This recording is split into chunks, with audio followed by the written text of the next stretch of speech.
Terrific. Hi, everyone. So I've always been drawn to clubs and organizations and charities and that feeling where, you want to help the community. And I felt the same way since entering Bored Ape Yacht Club like a few weeks after launch. So if you could change one thing about ApeCoin DAO, what would it be? And I think that's a question that I was really reflecting on a few months ago.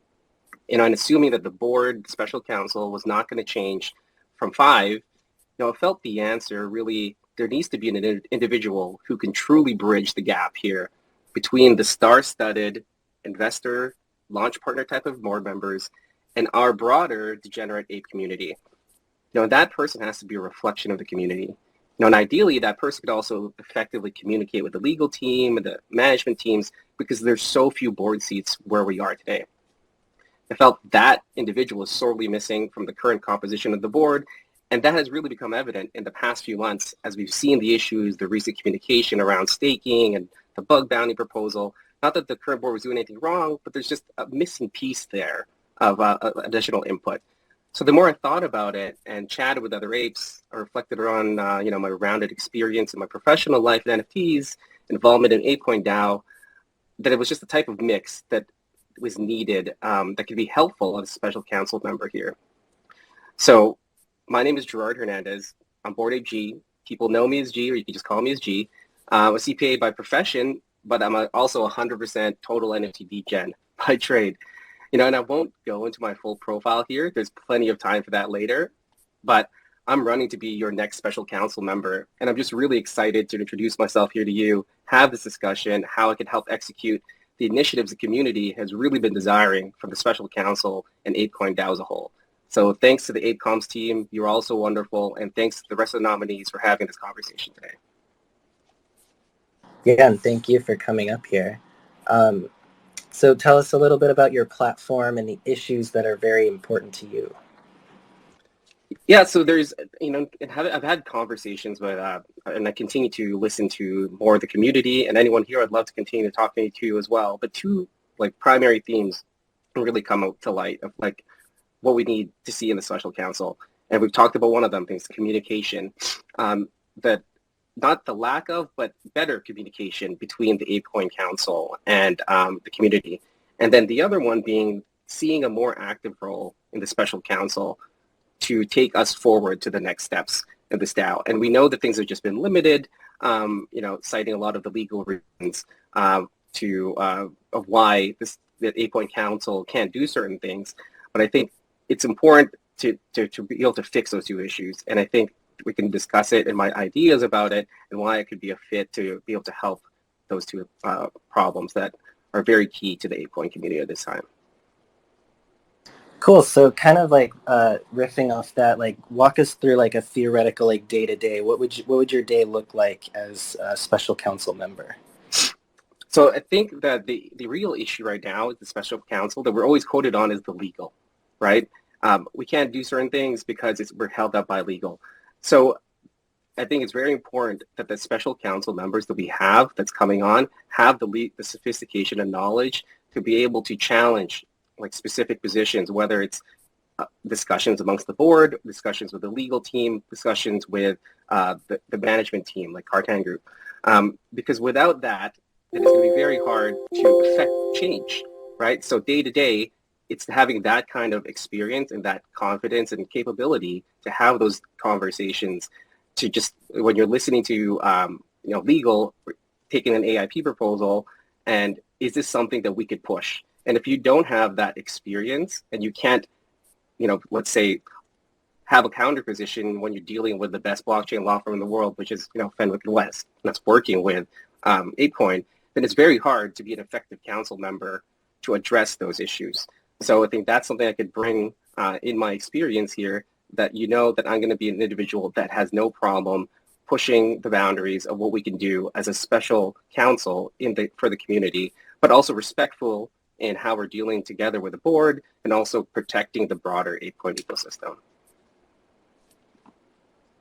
So in your view, what are some of the most important qualifications for special council members?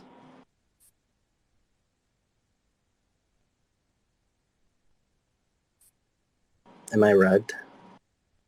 Oh, sorry, I was on I was on mute. So in terms of qualification, I think the number one qualification right now, since we haven't expanded, there's only 5 positions, right? 2 are the current board members, and honestly, more than likely, we're going to have another one that's an investor or another one that's the current positions. So that means these other 2 positions, to take an active role and push the DAO forward, we need individuals who can really navigate the legal, tax, and regulatory risks. I know it's not sexy, but this is just where we are in the phase of the DAO, right? There's if we want to move, there's no time to play catch up on some of these things.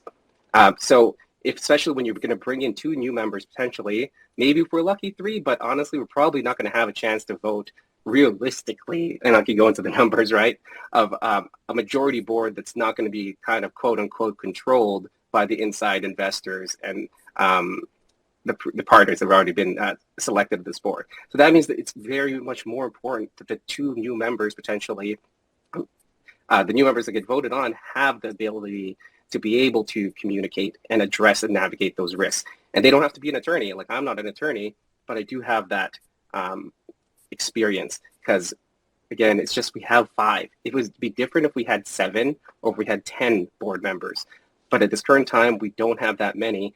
So that means we have to make sure that the people that are voted in can represent us and not be a lost voice and a lost vote in every meeting, because it's so easy to get rolled over by people that are, that could have more sophistication over like legal. And if you can't talk back to them, well, then they're going to defer the vote to other people who have that kind of experience.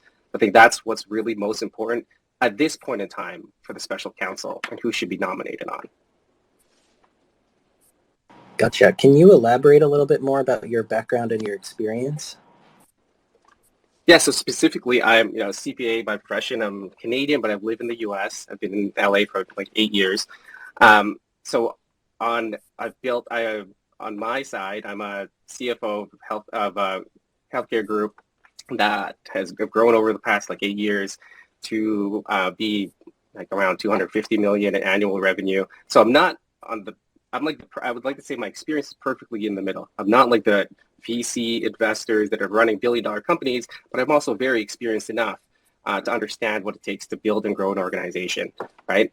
But then that's on the professional side, but also in the NFT side, I love like the space. Been a Bored Ape. I've been the lead.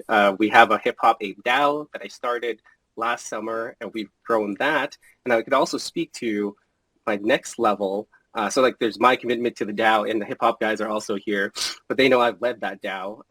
And overall, I've pushed over to I've leveraged that experience to finding another DAO, which is a collector's DAO called Curator Society, which so happens to be, long story short, a Cayman Island foundation, very similarly structured to ApeCoin DAO. So I have this unique experience in structuring something very much similar to ApeCoin DAO. And moreover, we had the fortunate experience to work also with Fenwick and West on it, who are the same law firm for ApeCoin DAO. So that's where I can take all that professional experience and bring also my experience as a 100% NFT degen and bring those into the conversations so that the community can feel comfort that I'm also going to bring that experience into the conversations that we have. It's not just the stiff, boring accountant CPA that's having these conversations. It's also because I've been there, grinded in the Discord, been in the community, and I can have those conversations and kind of educate the less degen board members of like, hey, these are what the community feels like. And it's good to have that perspective when you're having these conversations and how we want to move the DAO forward. Amplify, you got just under a minute. Okay, so you mentioned expansion on the board. Is this something that's important to you? Do you see a real need for this? Yes, absolutely. So one of the things I want to do in the first year, if I get fortunate to get elected, is push to expand the board. Maybe 7 on the next vote, and 10 on the next, because for us to get a wide diversity of experience, to get away from the legal side of people or sophistication, we need to have a bigger board. So we can have more individuals who we can take the time to educate about the process on the legal finance accounting side. right? So that is very key for me as a platform. I want to expand the board, the special counsel, so that we can have that available to give us a wide, diverse range of experience. Because right now, yes, to accomplish anything, we're going to have to really focus, I believe, on that professional skill set.